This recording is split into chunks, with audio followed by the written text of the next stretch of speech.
Okay, here we go. What's going on, y'all? Good morning. This is your man, reALITY, and welcome to Daddy's Right Here Live. I am back and so glad to be back. Last week's show was interrupted on YouTube Live because I had a mute that took place on my Logitech webcam. I don't have functions to mute or unmute the camera, but somehow it became mute. Somehow I went into the system and found out exactly what the problem was, and I resolved it. So as a result of little snafu last week, I decided that I am going to redo last week's show because it's a very important show. All of the shows are important, and I don't want anyone to miss the opportunity to see any of the shows. And not only that, because I rely upon YouTube and its platform, which is excellent if you want to do live filming or any kind of live event. YouTube is an excellent platform. But I also didn't use my other camera because, I always, well, can't say always because I didn't do it last week, but I usually videotape the footage as well. And put it on YouTube, but as a result of me not having the camera set up because of the quality that I get through YouTube, I didn't do that either. So, yeah, it was a kickoff to a wonderful relationship, and first impression, I didn't do real good, but it really wasn't my first impression. For those of you who have been following me, you know that I've been doing either a blog, blog talk radio, freelance writing, videos. I've been doing all those things for quite a few years. And, here I try to evolve, improve upon my craft in doing this because it takes work. It takes work to set up all these cameras. It takes work to, come up with quality topics that are really relevant in our society today, things that we tend to avoid confronting within ourselves. Those things are important because if there's going to be any kind of change in our society, one of the things that we're going to have to do is look at ourselves first. I've learned throughout the years that you can't save others until you save yourself first. So you have to save yourself first. Then go back and save your family. And then once you do those things, then you can have a better impact on the community. And that's where we're missing the mark. Our households in so many cases are just, they're horrible. And when I say our, I'm including myself with the Black community. When I say our, because I can't exclude myself because that's another part of the problem in our society today as well. It's like, it's not me, it's them, it's not us, it's, it's you, those kind of things. So we really have to begin to look at what's happening in our households. But what's happening in this house is first and foremost. You got to look at what's going on in this house. Because if you don't look, if you don't get this house in order, then the home that you live in is going to be a wreck. So that's where I'm at with that. So last week, I was really talking about sexuality.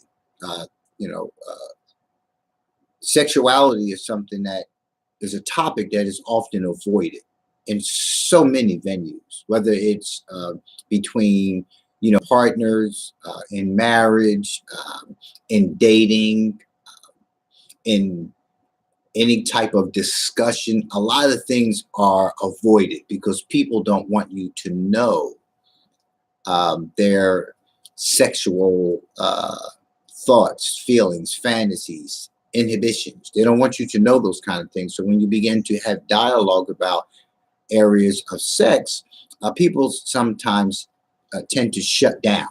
They become defensive and they begin to not say things in a way of trying to avoid the facts about their lives. And that's okay.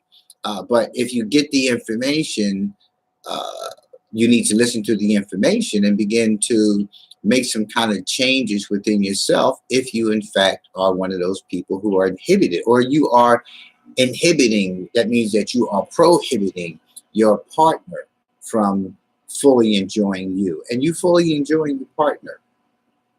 So my film, Why Are You My Ex 2, premiered earlier in, well, it's December now, in November.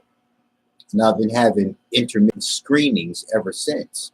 But one of the subject matters that I talk about in the film is in regard to me having sex at an early age. Yeah. And not only did I have sex at an early age, I was having sex at an early age with an adult. And we hear so much in the news about sexual assault. We have the various movements that are actively involved in bringing about change in so many areas regarding sex and harassment and things of that nature. But you don't hear a whole lot about sexuality and the issues that males face. You don't hear that. And I often have discussions, with parents, separate, together. And I always ask this one question. And I always get the duh look when I ask it. I ask people, I said, now, if you have a little girl, would you send your little girl to an all-male run daycare? Or even a daycare where there were males who were part of the caretaking? And most of the people in there said no.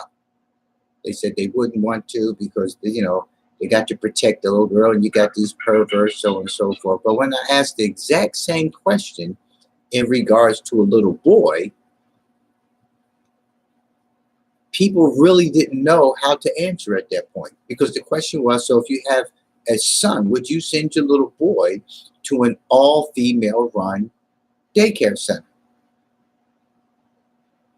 And because I posed the first question to them regarding a little girl, at this point their minds were kind of turning and they were beginning to look at what was coming in terms of my question. And it caused them to really think about how easily little boys are exposed to situations where they can be sexually assaulted and nobody would ever know. Nobody cares. Really don't. Because for boys get that attaboy kind of mindset from both parents when they're sexually active. Yeah. Whatever the age is, right? Whatever the age is.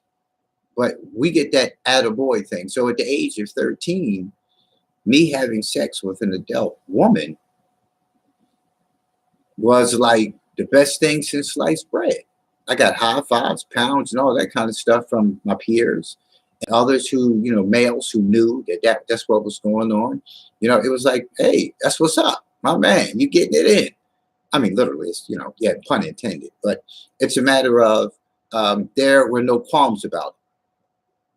But how can you not have any qualms about underage boys having sex with adult women? How can you have no qualms about that? You look at so many things from a legal perspective. Well, there are other countries where, it's permissible. You can marry a 9-year-old girl and those kind of things like that. But we're here in America. And in America, we do things differently. And there's no issue whatsoever that's brought to the forefront in our society about what happens to males on a regular basis. The sexual assault that happens to males on a regular basis never gets addressed. I have counseled so many men who have talked about not just having sex at a young age with an older woman, but also being sexually assaulted by family members, be it males or females. And because boys aren't conditioned to see any kind of sexual interaction with a female as being an assault in any capacity, right? It's spoken of even less. I mean, after all, what little boy is going to tell you, hey, mommy has been assaulting me. That's mommy, and it feels good. I'm looking for this feeling. I've been seeing it in movies. Mommy said it's okay. She loves me. She takes care of me. Aunt Mary, she takes care of me. She loves me. We have sex. Sex is love, or well, it feels like love. So when you start looking at things from that perspective, it's like it's no issue at all. So at 13, when I was getting my flow on with an older woman and eventually older women, I didn't see anything wrong with it. I was conditioned to believe that it was okay. I was conditioned to believe that it was okay. Right? Because it was. What was the harm in it? Well, that's the part we don't see. We don't see the harm in it. And those of us who are having sex at a young age, we're just having sex with people who we really don't intend to spend the rest of our lives with, get deeply impacted by this kind of behavior. And it's not a judgment that I'm putting upon anybody. Who am I to judge? I'm simply suggesting that you start looking at how your sexual behavior impacts your overall existence, period, because there's an impact. So there's an article here on kidshealth.org, right? And the article speaks specifically to, let me give you the title of it, Understanding Early Sexual Development. One of the things that is the most obvious that you can see right now in males, especially adult males, like people are always like asking, like, so why do men always put their hand down in their pants and be playing with themselves? Why do they do that? Well, we've been doing that for a long time. A long time. We've been doing that. Geez, at how old? Well, let's talk about it. Let's talk about how old. Excuse me.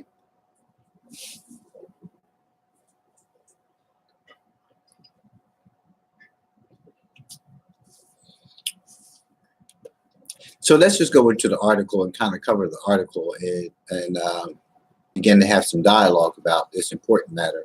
And I really want you to come away from today's show with an understanding of what children go through sexually within themselves, and most important, little boys, because little boys have that thing always in their face. Well, not literally in their face, but it's right there, and it's always like something to touch and play with them, because the feeling that comes along with it, touching and playing, it's a whole different response, internal response for the little boy. So let's go to the article. To parents of infants and toddlers, their children's sexual development may seem a long way off, but actually, sexual development begins in a child's very first years. Yeah. Infants, toddlers, preschoolers, and young school-age kids develop an emotional and physical foundation for sexuality in many subtle ways as they grow. And again, this article starts right in with the fact. The fact. And the fact is that sexuality for children begins in their first few years. Yeah. And here we want to have that conversation. I'm wait till you're 12, wait till you're 13, wait till you're 18, wait till you're, well, we're not even going to talk about it, because you're not going to be having it, especially not as long as you're living in my house. Really. And then you later find out when they're in their 30s and 40s, Mom, I've been getting it in since I was 14, 15. Come on, really? You just didn't want to have that conversation, so I had to go have that conversation with other people.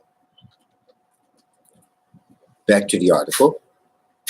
Just as they reach important physical and emotional milestones, like learning to walk or recognize mom and dad, young kids hit important milestones in how they recognize, experience, and feel about their bodies, and how they form attachments to others. The attachments established in these early years help set the stage for bonding and intimacy down the line. Now, I'm a Freud fan. A lot of people had their disagreements, their qualms about Freud, and especially when it came to the area of sexuality and his perspectives of sexual development, especially for a boy. One of the things that most people hone in on is the fact that he talked about the attraction that a boy has to his mother and wanting to have sex with his mother. Well, right now, you know the difference. Well, you may know the difference, but some still engage in those kind of activities, with their mother. And same for daughters, but specifically, we're talking about the relationship with mother and son. And people frowned upon that. Like, how can a little boy, have an attraction, a sexual attraction to his mother? Well, why wouldn't he? Why wouldn't he? He spent 9 months within her, or let's see, it was a premature child, but he spent 9 months within that human being. Nothing but attachment. Nothing but attachment. So by the time the child is born, the attachment is already done. The reliance upon that mother is already done. It's already there. It's embedded. It's innate. It's natural. If she's breastfeeding, he's comfortable with the breast. She's comfortable in that position. Why? She's the mother. She's the mother. Why would he not enjoy the scent of his mother? Why would he not be attracted to the scent of his mother? When you understand sex and the scent that's emitted from the body parts, right? It's like a magnet. And, here you have a little boy who spends all his time with that mother. Why would he not have that level of attraction? Why would he not? The connection that was made between Adam and Eve, how do you think that happened? Think about it. How do you think that happened? They didn't look at each other and say, okay, what do you drive? What do you, do for a living as far as, work? I mean, beyond the responsibility and servitude to God. But, you weren't looking at, how much their earnings were every year, their social status, and all those kind of things. Those things weren't looked at by Adam and Eve. There was an attachment to each one of them, because their creation being based in what? Procreation. So how can you procreate if you're not attracted to that person? What is attraction? Think about it for a minute. What is attraction? Because neither one of them had anything in the place that they were in other than the bounty that was provided to them by God himself. But they weren't using a gauge such as that which we use today when we're making a decision as to who we want to be with. Think about it. Just think about that for a minute. So he didn't see her and, make any distinction between what she has to offer in terms of external things. But he knew that there was a purpose for Eve, because everything else, every other creature that was created by God that was before him, he knew their names, he knew what their purposes were. He knew what it is that they were placed there for. Now, here's someone before him. Yes, she was obviously beautiful. I mean, you can't overlook the fact that she was beautiful. Whatever beautiful looks like, we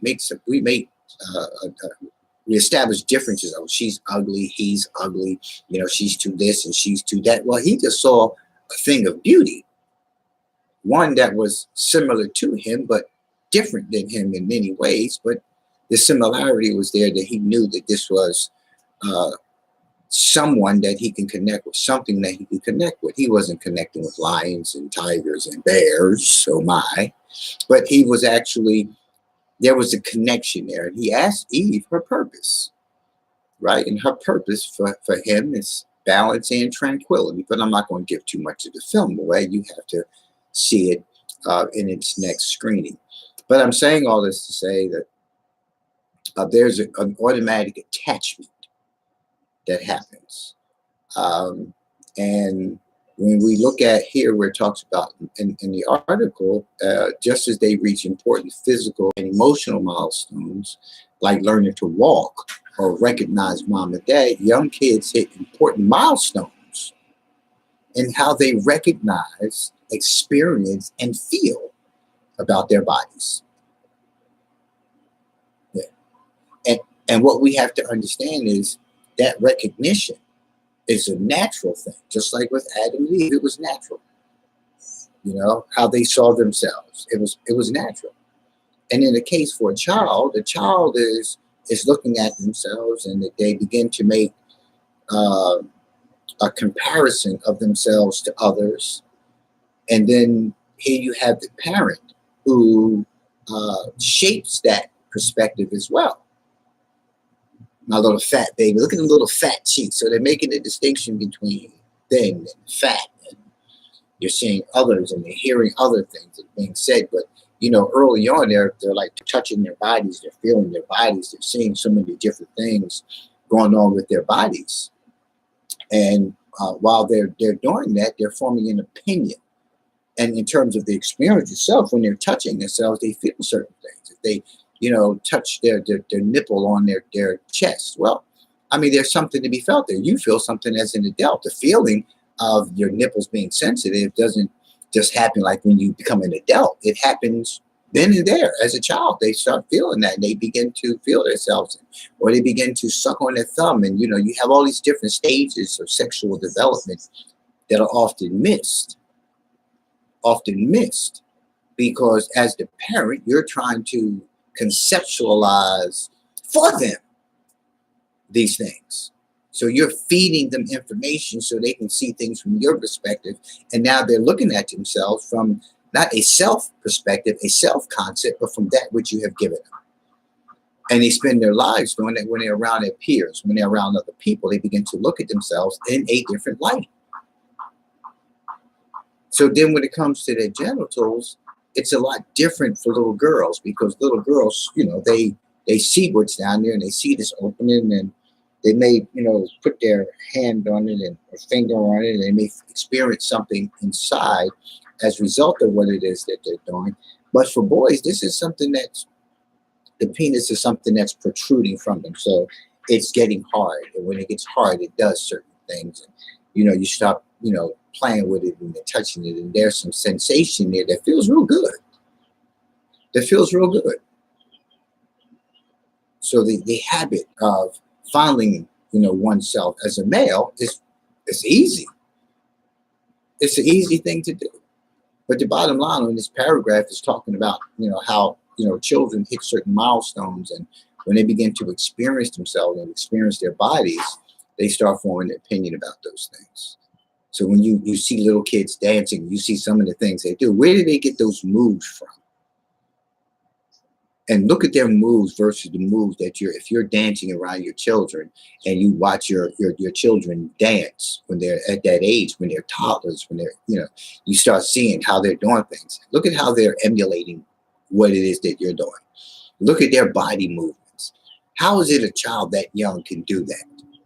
Right? You see some children that are more rhythmic of a sort, when they're dancing. Then you see some that are stiff, right? But you kind of look at the movements themselves and what is that coming from? Where is that coming from? So back to the article, by understanding how your kids grow and learn, it's important. You can play an important role in fostering their emotional and physical health. And that's what I was just saying. Like you have to understand what it is that you're saying to your child. You have to be real careful what it is you're saying to your child, especially to little boys, because little boys today, I don't care how great of a parent you are, how great of a parent you think you are. At the end of the day, little boys are not getting their fair share. They're not. They're not getting nurtured as they need to be nurtured. They're not getting rightly guided. They're getting so much bad information on malehood, So, and that happens from boyhood up into adulthood. We get so much bad information. And then when we can't be sensitive to the needs of our partners, then we get bashed for that. But we're being conditioned to be insensitive. We're basically conditioned to be on-demand responders. Yeah, that's what we are.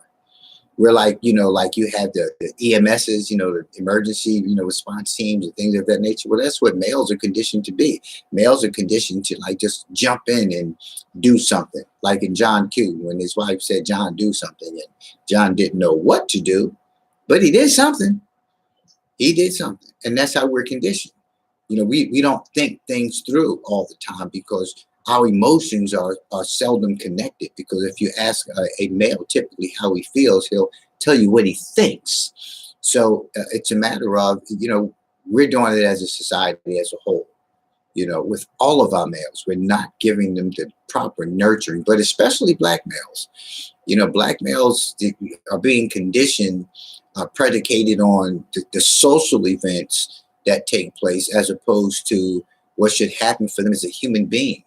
So all the things that happen in our society upon us as black males, that's how we're conditioned. On top of the misinformation that the parents are giving. If you had a man who treated you poorly, you're going to try to, have your child not be that way, but to be this way. And the same thing for a male. If you want to be a slickster, player, you're going to pass that on to your child. Right. And, it's hip and it's fly to do this and to do that and to be unscathed of a failed relationship and things like that. But you can't do that because the bottom line on it is if I'm hurt by a loss, I'm going to feel it. And the conflict that I go through within myself based on the information that you gave me to just walk away. You should, a rabbit with just one hole is a silly rabbit, dumb stuff like that. All of these things factor into the child's self-perception as an infant and as a toddler, coupled with the information that you're given. So you want to look at all of those kinds of things. The article, going back to the article, and again, I'm reading from an article on kids' health. The title of the article is Understanding Early Sexual Development. So let's go to infants and toddlers. Let's go there. Babies' earliest emotional attachments are formed with their parents through physical contact that expresses their love.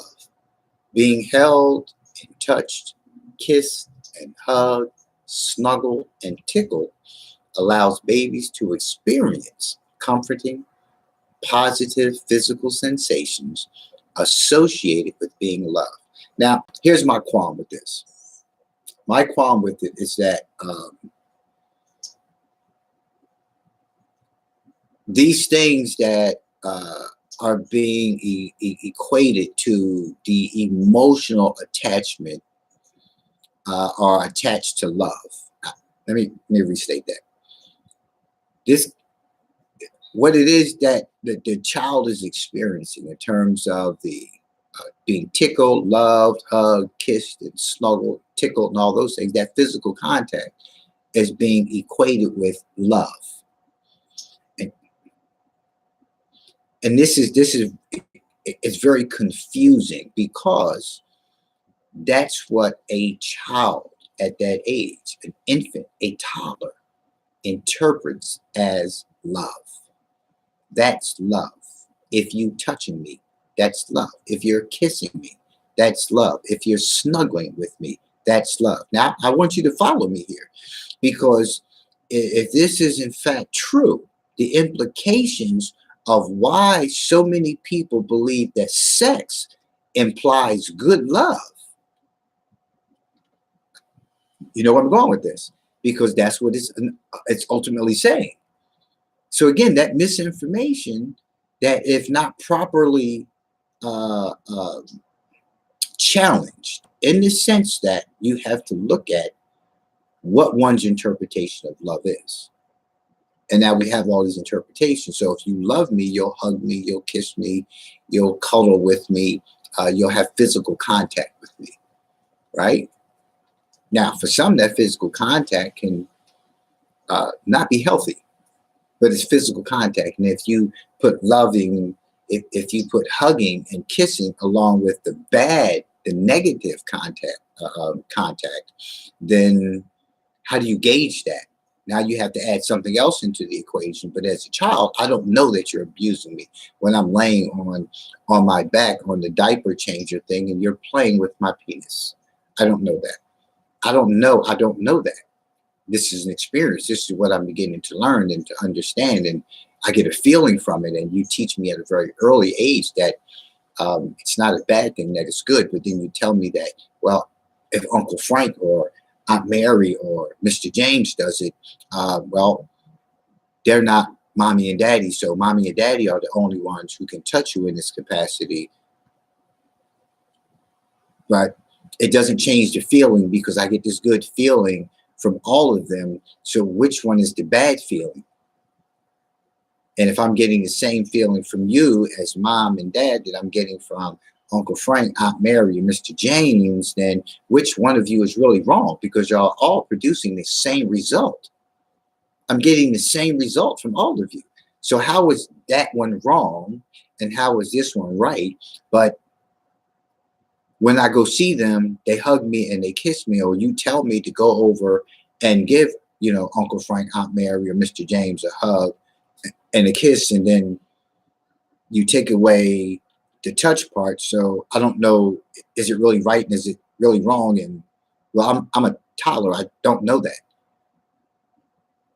You understand what I'm saying here about the confusion? So when you're talking about you want to wait until a child is of a certain age, until they're 12 or 13 or 14 or 15, that's when you want to have a conversation with them about sex. Well, they've been having the conversation within themselves about sex from this very age. From this very age, they've been already having the conversation about their sexuality, about their body. And if I can touch me in a way that I get some stimulation from, and you can touch me in a way that I get that same stimulation from, then would I prefer for you to do it or for me to do it? Yeah.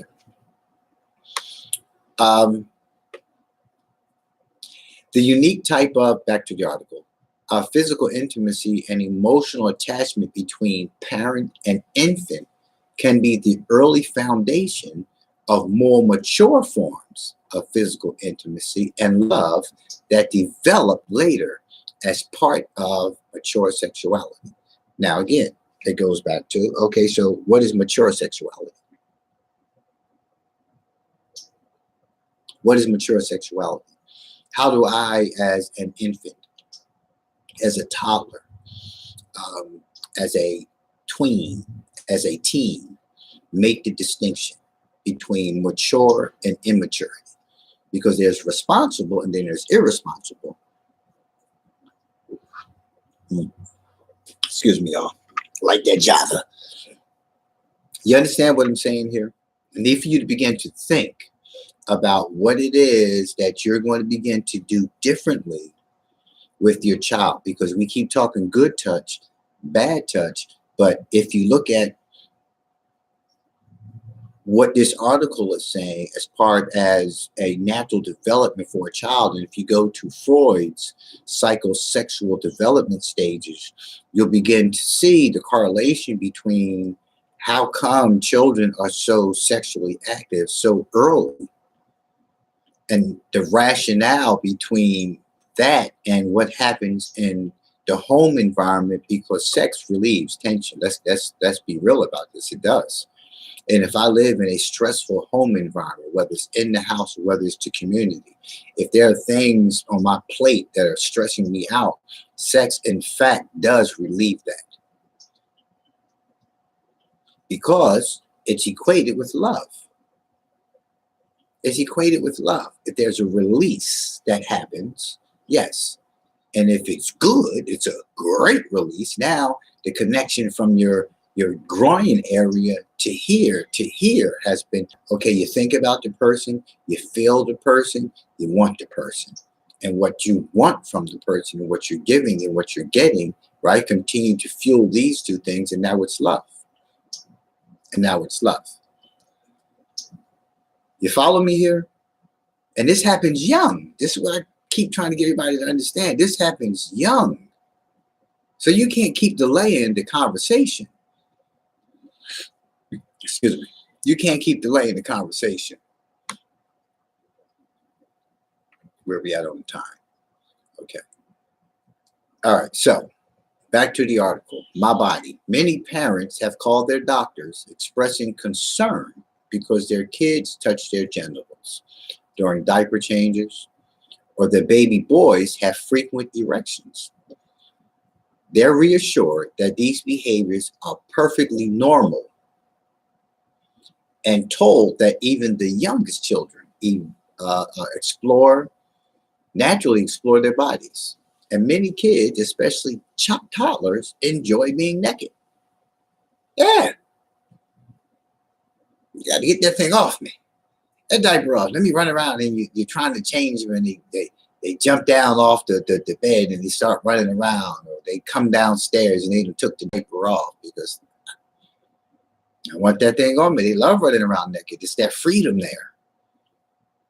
It's that freedom. Listen, I do the same thing when I come home. I know, Lord, FI, to TMI, yeah, I'm just saying that it's a natural thing for them to do, to touch themselves. Like I said, that thing stands up all the time. It wakes up in the morning and you touch it to take the diaper off, and there it is. Hey, what's that? Let me see that. You got this thing on. I can't get to it. They're digging in the side of the diaper, but different things like that. So why is he always?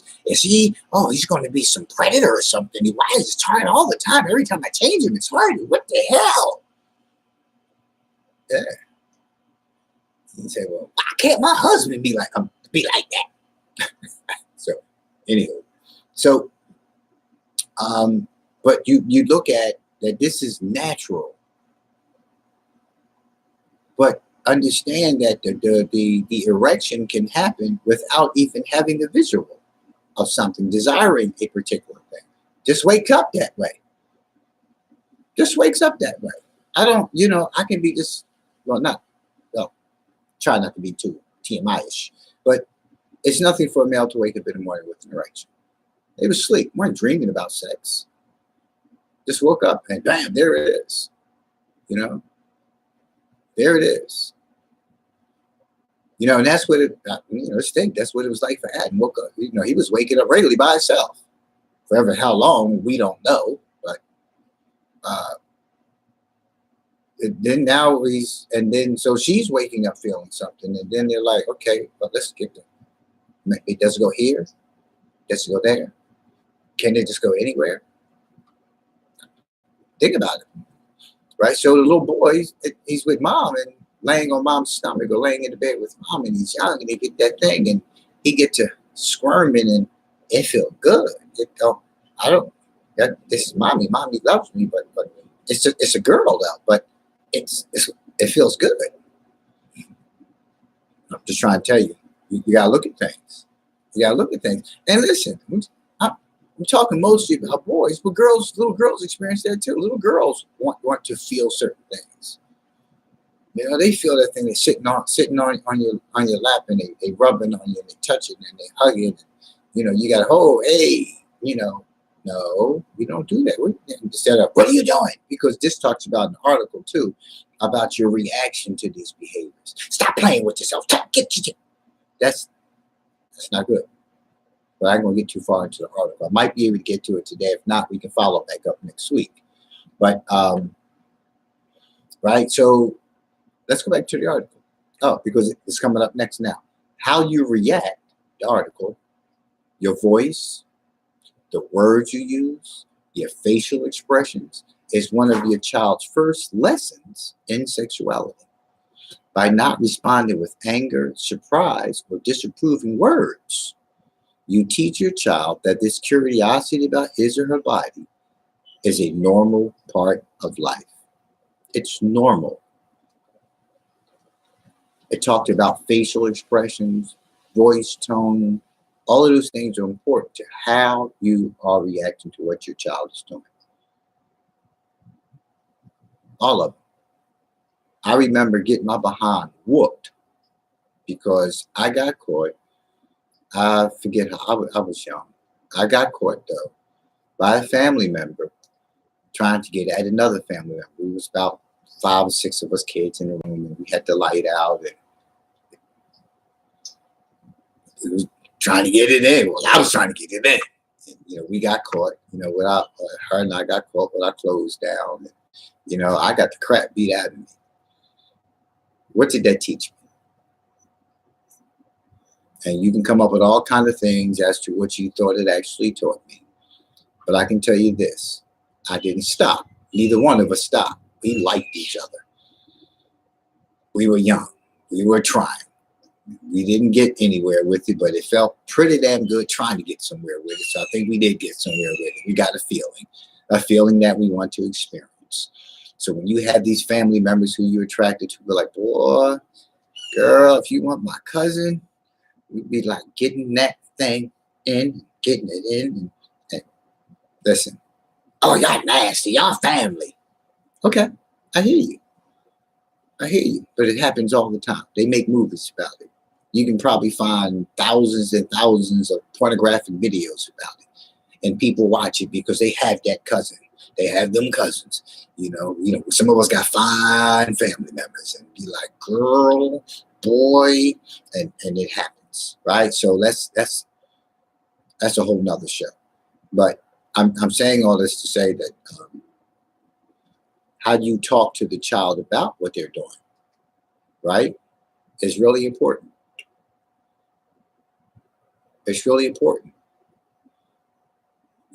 If the child is old enough to talk, you ask them questions.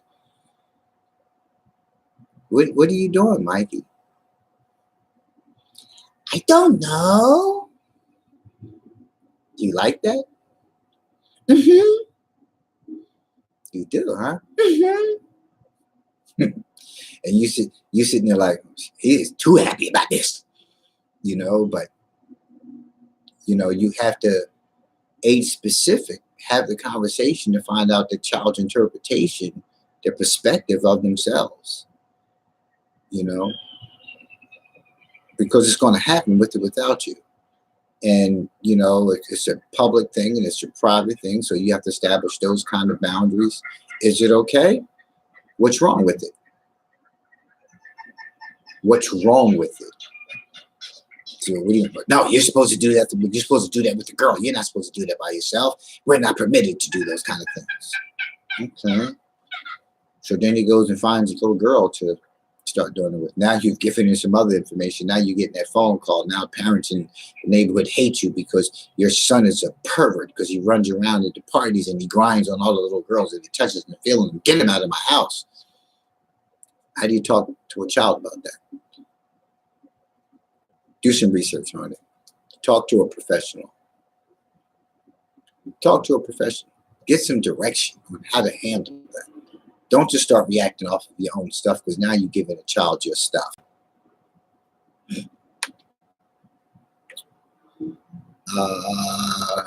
Okay, so I'm going to cover, we got a lot more to cover on this in terms of kids' health and sexuality. So let's go. I'm going to go ahead. I'm going to cover gender awareness, and then that'll take us to the hour, and we'll follow back up next week. So to the article, gender awareness. By age 2 or 3, a child starts to develop a sense of being a male or female. Listen to what I just said. By age 2 or 3, they develop a sense of being male or female. Now they may not know the word male. They may not know the word female, right? They may not know any of those things that you and adult try to act like they should or should not know. They don't know any of those things. They do know that there is a great difference between me and that other little person. They don't have a thing like me.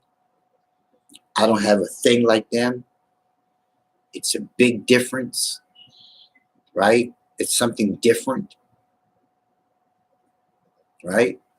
And again, we have to look at overall attraction. And this, we talk about this later in regards to attraction. What is attracting that child to the other child? What's attracting that child to the other child? Right? That's important to understand. They know there's a difference between the two.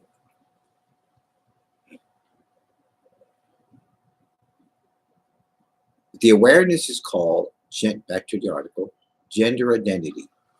Kids this age start to understand the difference between boys and girls and can identify themselves as one or the other. Some people think gender identity is biologically determined, and some say it's a product of a child's environment. Most likely, it's a combination of both. Now, everything else before me has little things in front of them, right, that look like mine in some ways. I know that they're like me. They are like me. Now, how do I know I'm a boy? What's a boy? How do I know I'm a boy? How do I know I am a boy at 2 or 3? Because if you say that word to me and I don't know what that word means, I don't know what it means at 2 or 3. Unless you say you are a boy every day. You are a boy. Your name is Mikey. You are a boy. You are a boy. Well, I don't know what you are and a means. Right? So it means you have to take out those 3 words and just say Mikey, boy. So now I'm going to think my name is Mikey Boy. So how do you help them make the distinction between what they are? So the article is saying that they don't like know it's a boy and name boy, but they know that that other person looks like them based on that little thing down there. And that other person has, theirs is missing. And in some cases, it may be there, but it's not the same. But theirs is missing. They're different.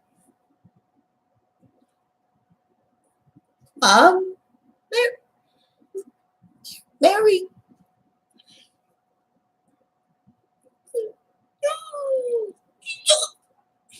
Like, somebody took it. It's just, but anywho, I'm just saying that. So gender identity is this period for a child. They begin to see that there's a difference here. That's not one of me. That's one of them, and they kind of see those things. Back to the article. And at this age, kids begin to associate certain behaviors called gender roles with being male or female. Gender roles are culturally derived. It's important to understand they're culturally derived. What is masculine? What is feminine? How do boys and men behave? How do girls and women behave? As you decide what you want to teach your kids about gender roles, be aware of the messages they get both in and out of the home. If you're not having these conversations, most of the messages that they're getting about gender roles, about gender identity, is coming from the school environment. So you say, tell her, where did you learn that? In school? In school from who? The teacher? No. Mary? Oh, and what did Mary say? Well, she said that her daddy hurts her mom all the time, and she hears mommy screaming and saying stop and no, and then after they're done, they're sitting downstairs in the living room, and watching TV and laughing and having fun. But he hurts her every night. That's how a child sees it, right? You have to start looking at how things take place, who things are taking place with, what your child is finding attractive.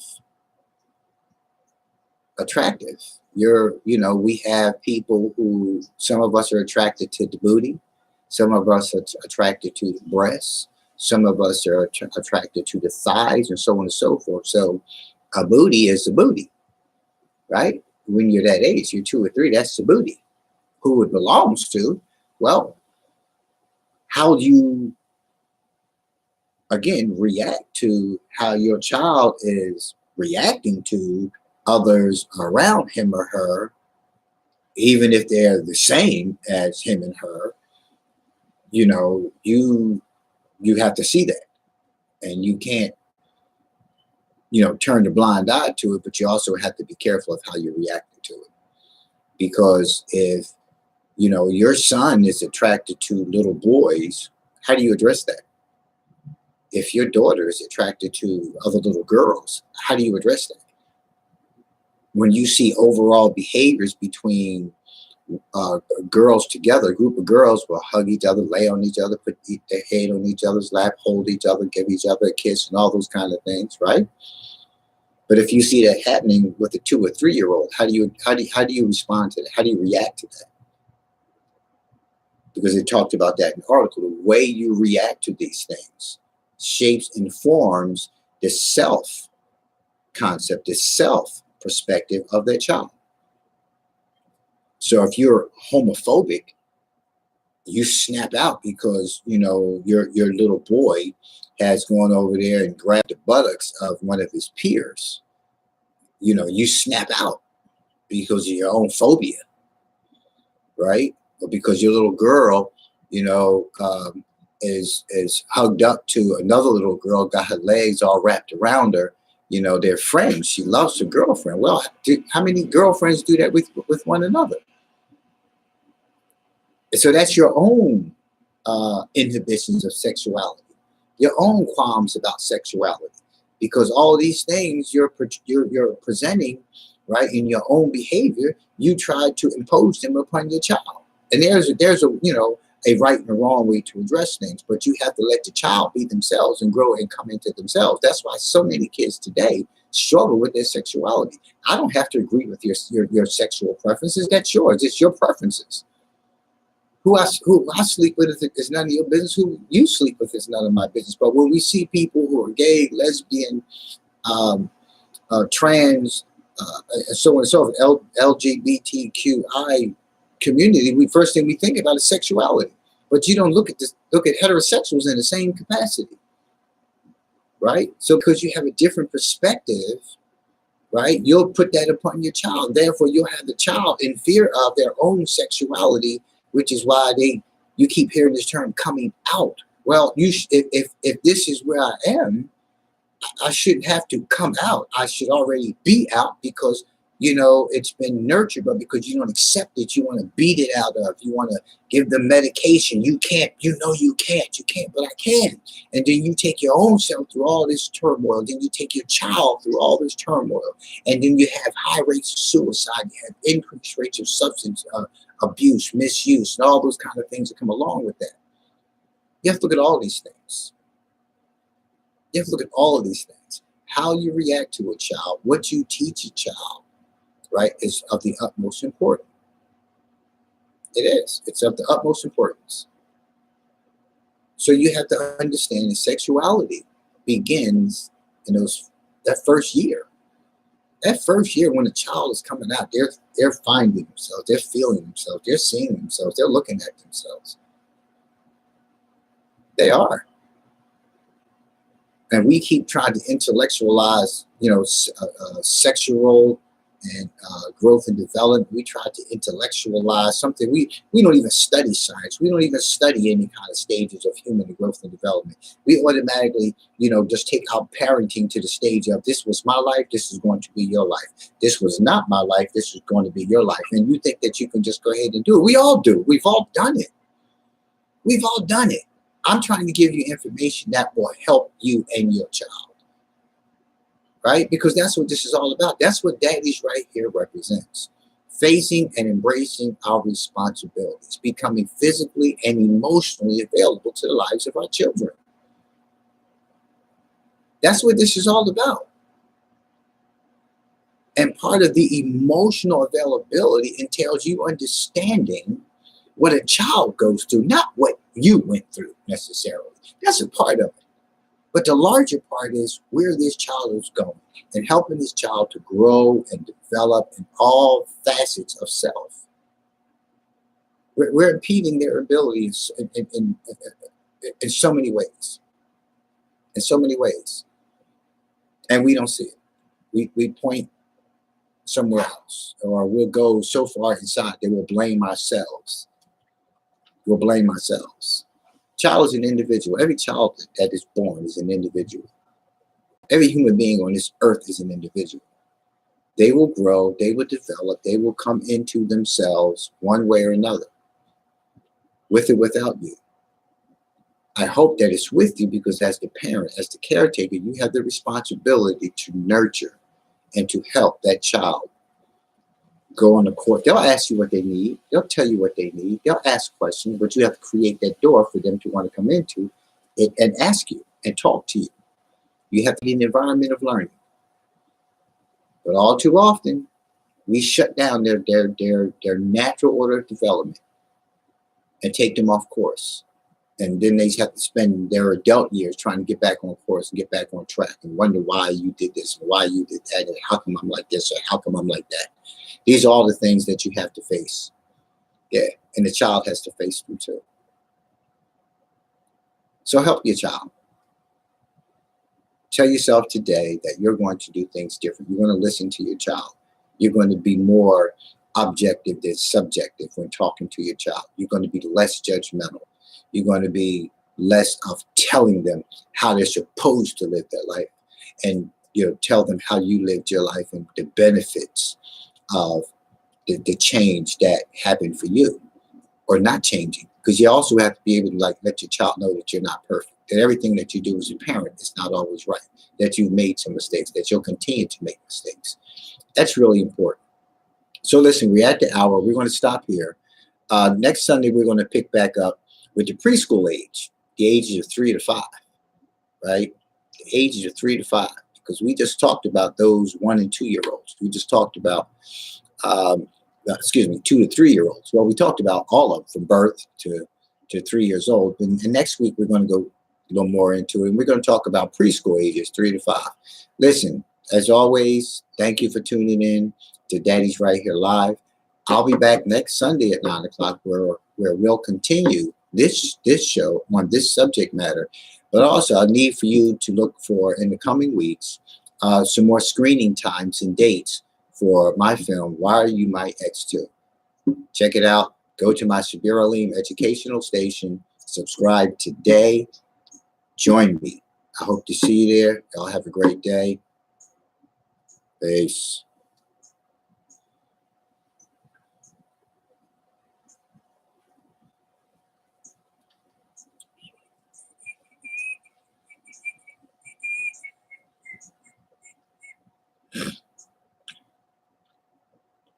Oh my God. Listen.